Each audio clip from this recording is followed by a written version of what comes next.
गंभीर गुन्हे दाखल झाले पाहिजे आणि ग्रामीण पथक जे ज्या महिलांच्या सुरक्षाकरता जे ॲक्टिव्ह असते ते अजून ॲक्टिव्ह व्हायला पाहिजे. गार्डनमध्ये इथे तिथे सगळीकडे त्यांचं निरीक्षण राहिलं पाहिजे.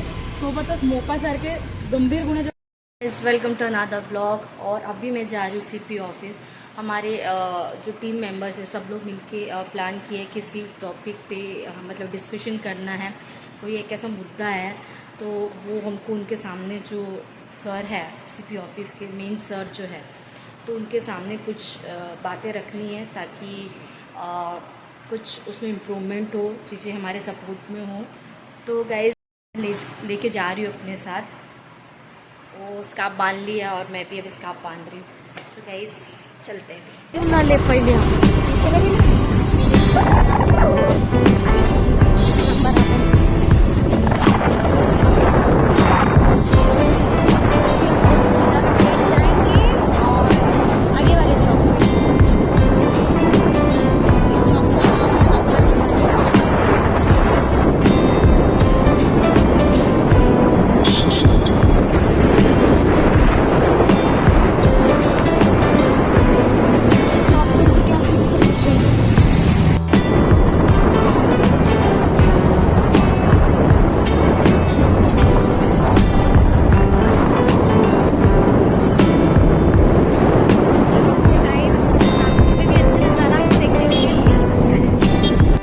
हम सीपी ऑफिस के बाहर खड़े हैं और आप देख सकते हैं कि हमको थोड़ा मिल नहीं रहा था रोड, बट हम पूछते पूछते पहुंच चुके हैं.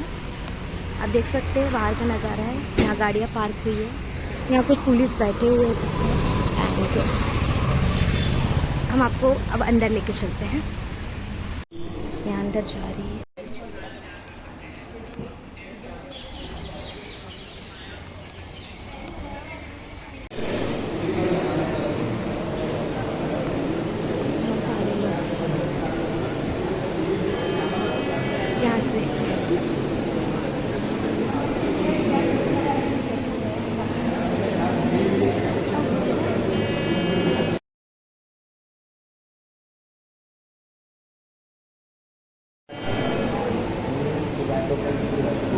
फाइनली पहुंच चुके हैं.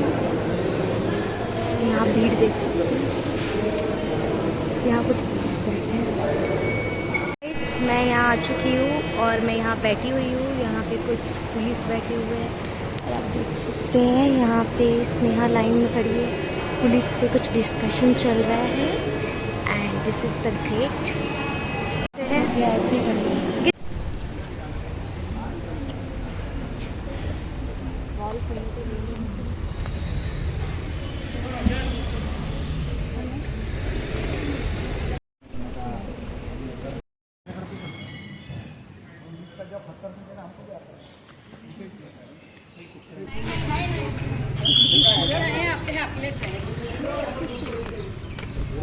दिलेला आहे. सोनेगाव पोलीस स्टेशनमध्ये जी कंप्लेंट झाली आहे त्याबद्दल आम्ही इथे निवेदन द्यायला आलो. 24 वर्षाची एक महिला आहे जी प्रॉपर्टी डिलिंगमध्ये काम करायची. तिला आरोपींनी तिला मालमत्ते घ्यायचं आहे असं म्हणून मीटिंगला बोलवलं. ती आहे की जे 3 आरोपी होते त्यांच्यावर कठोर कारवाई झाली पाहिजे, गंभीर गुन्हे दाखल झाले पाहिजे आणि ग्रामीण पथक जे ज्या महिलांच्या सुरक्षाकरता जे ॲक्टिव्ह असते ते अजून ॲक्टिव्ह व्हायला पाहिजे. गार्डनमध्ये इथे तिथे सगळीकडे त्यांचं निरीक्षण राहिलं पाहिजे. सोबतच मोकासारखे गंभीर गुन्हे आपल्या जिममध्ये सुद्धा हे असे प्रकरण घडत असतात. म्हणून आमची विनंती आहे यांना की गंभीर गुन्हे त्यांच्यासोबत दाखल करा. आणि हिंदू मुलींना माझी ही विनंती आहे की त्यांनी जर असे प्रकरण कुठे घडत असतील तर नक्कीच पोलीस स्टेशनमध्ये कंप्लेंट करा किंवा भारतीय जनता युवती मोर्चा यांच्याकडे येऊन तुम्ही आपली हे देऊ शकता. आणि सोबतच आम्ही आज सगळे सचिन दादांच्या आमचे युवा मोर्चा अध्यक्ष त्यांच्या नेतृत्व मार्गदर्शनात आपण इथे आलेलो आहोत. आणि 30-35 आमच्या भारतीय जनता पार्टीच्या युवती कार्यकर्ता सोबत आम्ही उपस्थित आहोत.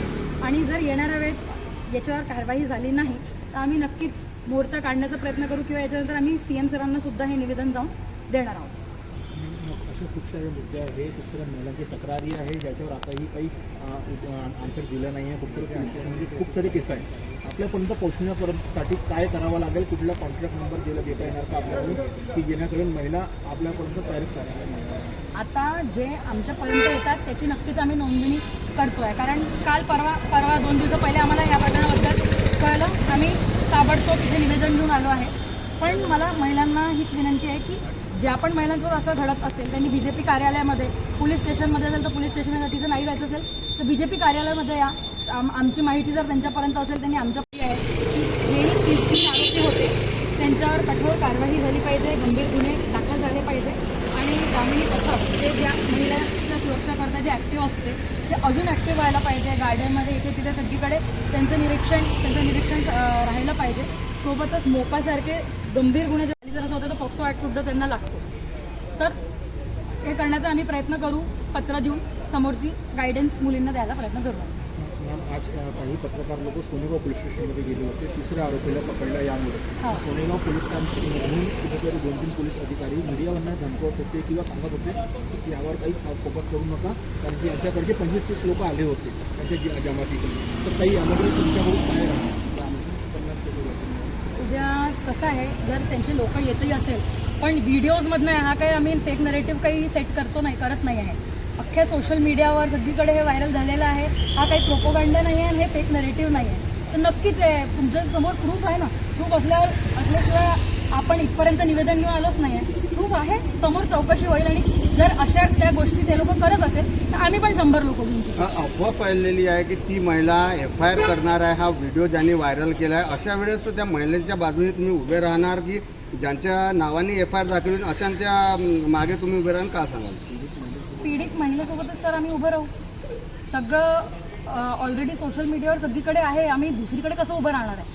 नाही, ज्यांनी व्हायरल केलेलं आहे तर ही समक्ष गोष्ट ज्या नागरिकांच्या समोर आणली आहे, तर अशा वेळेस त्यांच्यावर FIR दाखल होतील तर कोणाच्या बाजूने उभे राहतील यामध्ये, कारण की मीडियावाले पण इन्व्हॉल्व आहे ह्या गोष्टीला व्हायरल करणार. सगळ्यांवर कारवाई करण्याची विनंती आम्ही त्यांना करू, जे पण याच्यात इन्व्हॉल्ड असेल ते पूर्ण.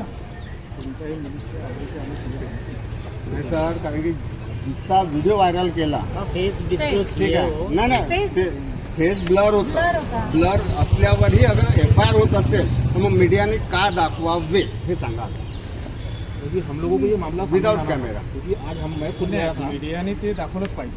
हां, हम आज FIR करायला तिला प्रोड्यूस करत आहेत तर तुम्ही FIR दाखल करा ज्यांनी ते व्हिडिओ अपलोड केलेले आहेत.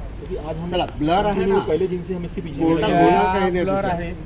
मीडियाच्या समर्थनार्थ आहे. मीडियाचं कामच आहे ज्या पीडितांवर ज्या लोकांवर अन्याय होतो त्या अन्यायाच्या विरुद्ध समाजामध्ये लढणं. कुठली गोष्ट अगर समोर आणायची ना, त्याच व्यक्तीवर अगर FIR दाखल होतो तो करणारच कशाला? अगर आज हिंदू समाजाची आहे म्हणून त्या ठिकाणी लोक येत नाही. प्रश्न हिंदू किंवा मुसलमानाचा नाही, प्रश्न आहे महिलेचा आणि पीडिताचा. पीडिताचा प्रश्न आहे की पीडिताला ज्या वेळेस मदतीचा हात लागेल आणि तिच्याकडे आहेत ज्यांनी व्हायरल केलेले आहे. ते बघून गेलं सर काय काय नाही ज्या लोकांनी घटना केली असते युवा मोर्चाकडनं काय पाऊल उचलण्यात येणार आहे की काय समोर अवेअरनेससाठी काही प्रोग्राम चालवणार आहेत का भारतीय जनता पार्टीकडे?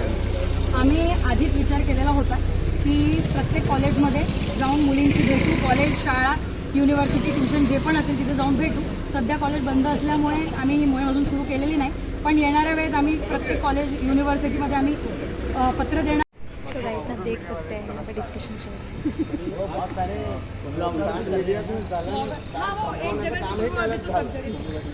है. नागपूर के मुख्यमंत्री का घर विजयगड उपमुख्यमंत्र्यांची यांचे निवासस्थानकडं आम्ही बाहेर समोर खडे आहे आणि मला मराठी नाही येते. आता मी काय सांगू तुम्हाला. गाइस रास्ते में चलते चलते बहुत ज़ोर की प्यास लग गई क्योंकि बहुत दूर थी. तो इतना पसीना आ रहा था, मुझे इतना स्वेटिंग होता है फेस पे. रानी को भेजी पानी लाने के लिए. बिना पानी के से धूप में निकल ही नहीं सकते गाइस, हरासमेंट हो जाती है. रानी लेने गई है पानी, बोलिए लेकर आने. लेकर पानी आ रही है वो देखो मैडम. बहुत ज़्यादा धूप है तो कौन सा वाला बॉटल एक ही लेती फिर भी एक ही लाना था. मैं एक पूरा पीछा ये 2 बॉटल, एक बोली थी एक से हो जाता था, 2 लेके घर ही तो जा रहे हैं अभी.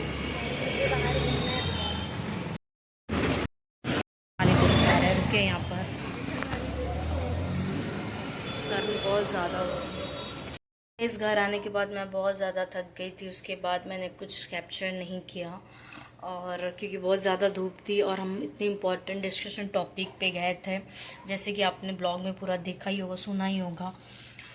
IPS ऑफिसर जो है यहाँ के नागपुर के, तो उनसे हम मिलने गए थे। कुछ इम्पोर्टेंट टॉपिक को लेके हम लोगों ने डिस्कस किया वहाँ पे। सारी टीम थी हमारी, तो हमारा टीम वर्क चलता है गाइज, तो सब मिल के हम लोगों ने उस टॉपिक पे डिस्कशन किया। उसके बाद डिस्कशन के बाद हम लोग फिर घर आ गए। सो आज के ब्लॉग में बस इतना ही गाइज, मिलते हो नेक्स्ट ब्लॉग में, तब तक बाय, थैंक्स फॉर वॉचिंग।